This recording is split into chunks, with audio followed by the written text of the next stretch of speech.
Chapter 124, The Needle. Next morning, the not yet subsided sea rolled in long, slow billows of mighty bulk, and striving in the Pequod's gurgling track, push on like giants' palms outspread. The strong, unstaggering breeze abounded so that the sky and air seemed vast outbellying sails. The whole world boomed before the wind. Muffled in the full morning light, the invisible sun was only known by the spread intensity of his place, where his bayonet rays moved on in stacks. Emblazoning, as of crowned Babylonian kings and queens, reigned over everything. The sea was a crucible of molten gold that bubblingly leaps with light and heat. Long maintaining an enchanted silence, Ahab stood apart, and every time the teetering ship loweringly pitched down her bowsprit, he turned to eye the bright sun's rays produced ahead. And when she profoundly settled by the stern, he turned behind and saw the sun's rearward place, and how the same yellow rays were blending with its undeviating wake. Ha ha, my ship, thou mightest well be taken now for the sea chariot of the sun. Ho, ho, for all the nations before my prow, I bring the sun to ye. Yoke on the furthest billows, hello, a tandem, I drive the sea. But suddenly reined back by some counter thought, he hurried towards the helm, huskily demanding how the ship was heading. East southeast, sir, said the frightened steersman. Thou liest, smiting him with his clenched fist. Heading east at this hour in the morning, and the sun astern. Upon this every soul was confounded, for the phenomenon just then observed by Ahab had unaccountably escaped everyone else. But its very blinding palpableness must have been the cause. Thrusting his head halfway into the binnacle, Ahab caught one glimpse of the compasses. His uplifted arm slowly fell. For a moment he almost seemed to stagger. Standing behind him, Starbuck looked, and lo, the two compasses pointed east, and the Pequod was infallibly going west. But ere the first wild alarm could get out abroad among the crew, the old man with a rigid laugh exclaimed, I have it. It's happened before, Mr. Starbuck. Last night's thunder turned our compasses, that's all. Thou hast before heard of such a thing, I take it. Aye, but never before has it gloomily happened to me, sir, said the pale mate. Never before has it happened to me, said the pale mate gloomily. Here it must needs be said that accidents like this have, in more than one case, occurred to ships in violent storms. The magnetic energy, as developed in the mariner's needle, is, as all know, essentially one with the electricity beheld in the heaven. Hence it is not to be much marveled at that such things should be. Instances where the lightning has actually struck the vessel so as to smite down some of the spars and rigging, the effect upon the needle has at times been still more fatal, all its lodestone virtues being annihilated, so that before magnetic steel was of no more use than an old wives' knitting needle. But in either case, the needle never again of itself recovers the original virtue thus marred or lost. And if the binnacle compasses be affected, the same fate reaches all the others that may be in the ship, even the lowest one inserted into the kelson. Deliberately standing before the binnacle and eyeing the transpointed compass, the old man, with a sharp of his extended hand, now took the precise bearing of the sun, and satisfied that the needles were exactly inverted, shouted out his orders for the ship's course to be changed accordingly.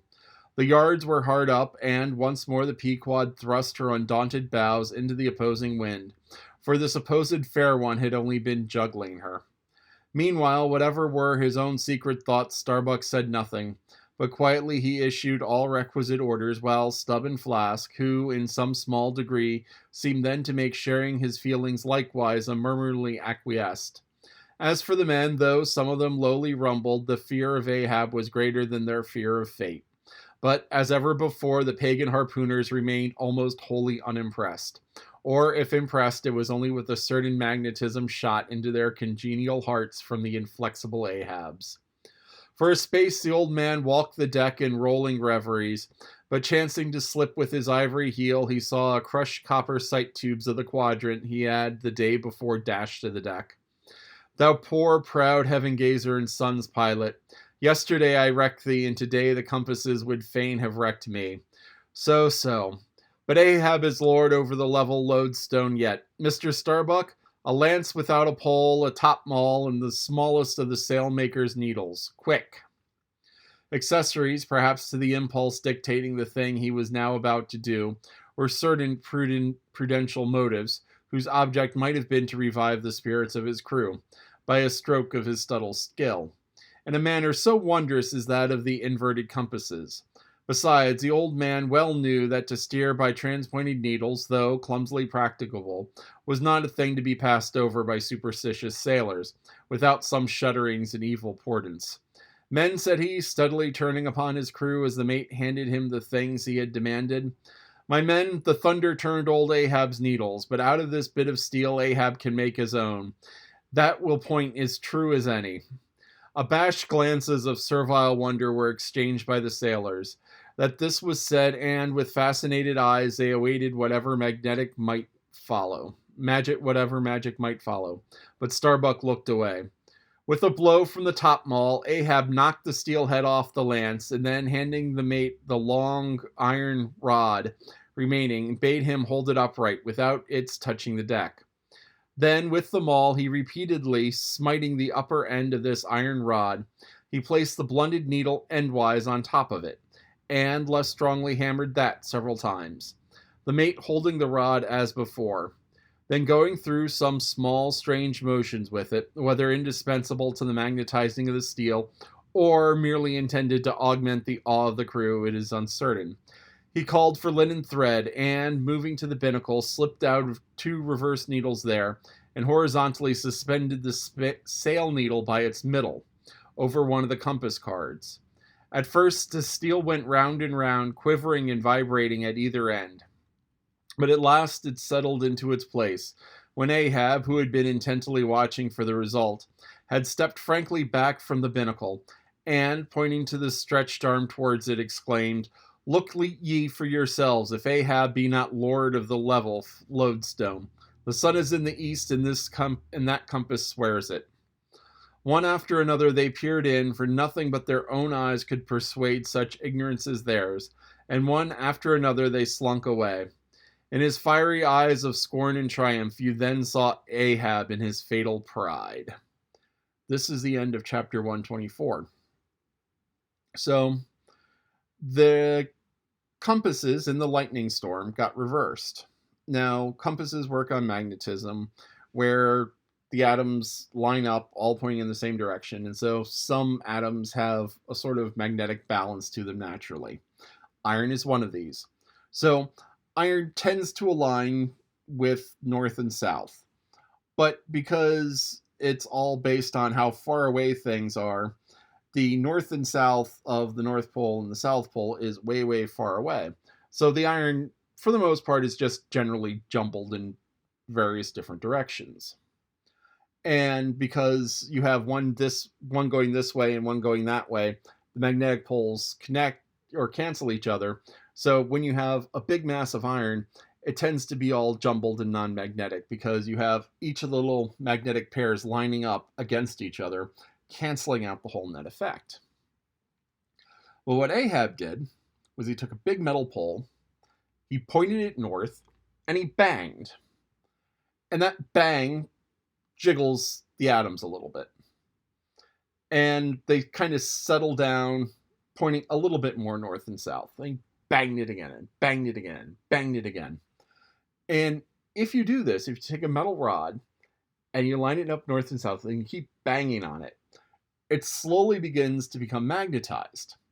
And then once he got that magnetized, he took a little sailing pin and he lined it up with the north pole of the rod, and he lightly tapped on it a few times, and that got the pin magnetized.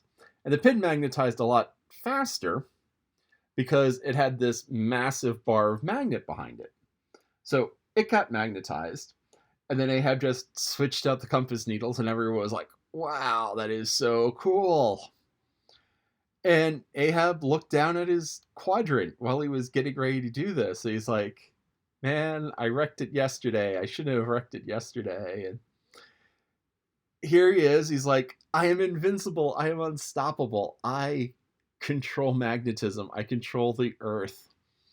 And it is kind of sad that he's the only one who realized that they were sailing west with the sun behind them first thing in the morning. And that should have been, one of the first things. Now, getting turned around at night is easy, especially in a cloudless night, because at night there are no stars, and you can't really tell, at night there is no sun, and you can use the sun to tell where you are by the time of the day. The sun rises in the east and sets in the west. So if it's 6 a.m., whichever way the sun is pretty much east. And if it's 6 p.m., wherever the sun is pretty much west. Adjusting north and south based on latitude, yada, yada, yada. But anyway, so the sun rises pretty much east and sets pretty much west. So that's easy. At noon in the northern hemisphere, in the temperate regions of the northern hemisphere, let me clarify this. So where we live, the sun is south at noon. If you know it's midday, and if you know it's midday, and you can figure that out because the sun rises and it reaches its highest point. When the sun reaches its highest point, that direction is south if you are north of the tropics. And if you're south of the tropics, the sun is going to be north. But if you're in the tropics, it depends on what time of year it is, because the tropics are where the sun gets to be directly overhead. So, if the sun is directly overhead at noon, you don't know which way is south. You don't know which way is north. Now, there is one other advantage to navigation in the northern hemisphere that the southern hemisphere lacks, and that is Polaris. By a happy coincidence, for the past 15, 20,000 years or so, there has been a reasonably bright star.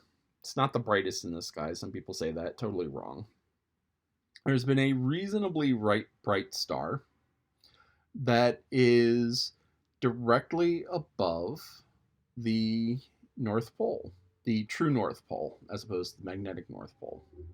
So this star is reasonably bright, fairly easy to find, and it's directly above the North Pole. So you can use that as your compass needle if the sky is clear and you're in the northern hemisphere. In the southern hemisphere, there are some stars that are 5-10 degrees off that are reasonably bright, which kind of gets you not quite there, but almost. But, they're useful enough. To find Polaris, the first thing you gotta do is you gotta find the Big Dipper. Now, the Big Dipper is on the flag of the state of Alaska, and it's a constellation of stars that kind of look like a metal pan.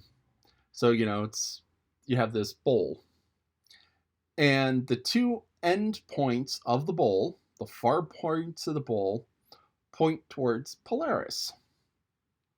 And the Big Dipper is one of the circumpolar constellations, which means that from reasonably north in the northern hemisphere, it is always in the sky. During the day, during the night, year-round, it's in the sky. You can't see it during the day, usually, but it's there. Just like Cepheus, just like Cassiopeia, just like... those are the important ones. Oh, no, Orion's the winter one.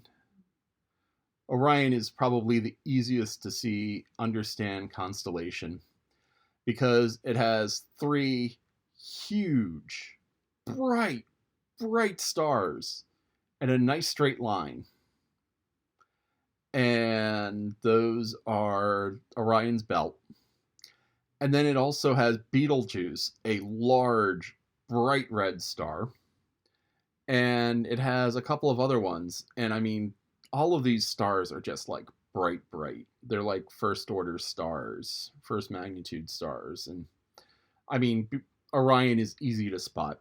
The Big Dipper is fairly easy to spot. I think it's all 1s and 2s. maybe a 3 in there, but it's like 2 second magnitude stars for the pointers, and then Polaris, I'll have to look up to see which magnitude it is, but Polaris is bright. Not as bright as the stars in Orion's belt, which are conspicuous because they're close together and right in a line. But anyway, so Ahab made a new compass, and so he kind of got himself out of this problem. But as part of getting himself out of this problem, he's getting more and more vain about this. Because, here he is. I am sailing the chariot of the sun. I am hauling the sun across the ocean. It's like, no, I'm hauling backwards. And so he's becoming more and more intense, more and more prideful. And so the general consensus is that the theme of Moby Dick is the danger of pride and vanity. And Ahab is just getting more and more prideful. It's like, I can make a compass. I can do anything. Just give me my tools. I am going to kill Moby Dick. And yeah, we have 10 chapters left. 11 chapters left. So this is getting to the end. And, we still haven't seen the whale yet.